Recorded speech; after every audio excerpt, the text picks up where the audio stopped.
We are often asked, how do we know that students are getting better at the habits of mind? A very profound question. Um, and this takes a long period of time, by the way. Students don't get better at the habits of mind overnight with one lesson, perhaps even with 1 year. And so we need to think about what might constitute some attributes of getting better. For example, over time, we want students to develop certain skills in the habits of mind and certain attributes that we can see an increase over time. For example, we might start, and it's not necessarily we start there, but we usually start with helping students understand what are these habits of mind. We try to build meaning of the habits of mind. And so we help them recognize them. We build word splashes, for example. We say, when do you see people doing, persisting, for example? What would be some examples in which you persist, we might ask students. We might find examples of persistence in stories, or curiosity, or empathy. So we might read stories to children or with them and help them find these attributes. So one place to begin is simply in understanding what the habits of mind are. But we don't want to stay there.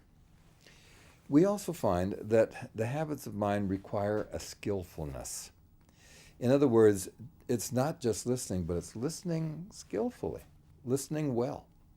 It's not just persisting, but it's rather persisting with skill and with strategy. Very often students know what the words mean, but they don't know how to implement them because they don't have the skills and strategies of implementation.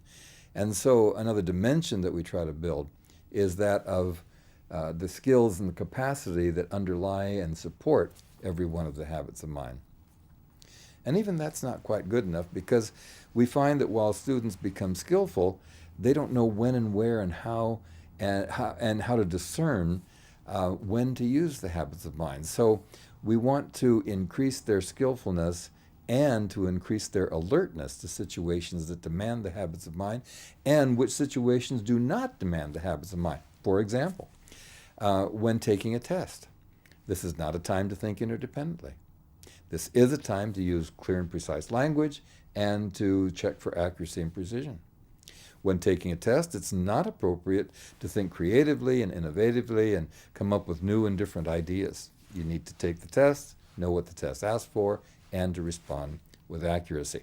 And so we find then that another skill is in the being alert to situations that demand the habits of mind. And students begin to predict, I'm going to be solving this problem, I'm going to be at this party, I'm going to be taking this kind of a test. Which of the habits of mind are going to serve me in that situation? Another dimension then is in being alert to situations that demand the habits of mind. Another dimension is in finding the values and the benefits of these habits of mind. We want students to value them and to see that when they use the habits of mind, they profit from them. They see that, wow, this is really important for me to use this habits of mind. For example, I've heard students say, when I check over my papers and when I strive for accuracy, I get better marks and better grades than if I don't. Well, it's a wonderful revelation that they found the value of striving for accuracy. I've had students say, when I listen to someone else, I find that I learn something. Well, isn't that marvelous? The students are beginning to realize that when they use these habits of mind, there are some values.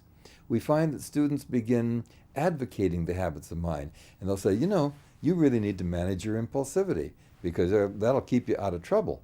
So that students see the value, and that's another stage then, or another dimension that we want students to find. Ultimately, we want students to make a commitment. We want students to set some goals for themselves.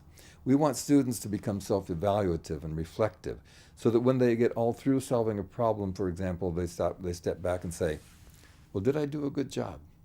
Could I have done better? Next time I encounter a problem like this, which of the habits of mind are going to serve me, and how can I do that even more skillfully? And so we find then that students begin goal setting, they become self-evaluating, self-modifying, self-managing, and that's our ultimate goal. The intent of these dimensions of becoming more aware and building meaning, to become more aware of situations that demand it, to build the capacities and the skills, and to value the habits of mind and to make a commitment to the habits of mind, all of that is leading towards internalization.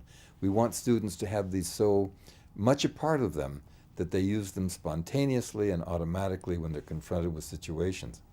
Now, what's interesting is we never fully internalize the habits of mind. These are developmental tasks that we all can get better at. And I know a lot of adults who still need to learn how to manage their impulsivity, who need to strive for accuracy. So they are developmental tasks that we're going to continue to work on throughout our entire lifetimes.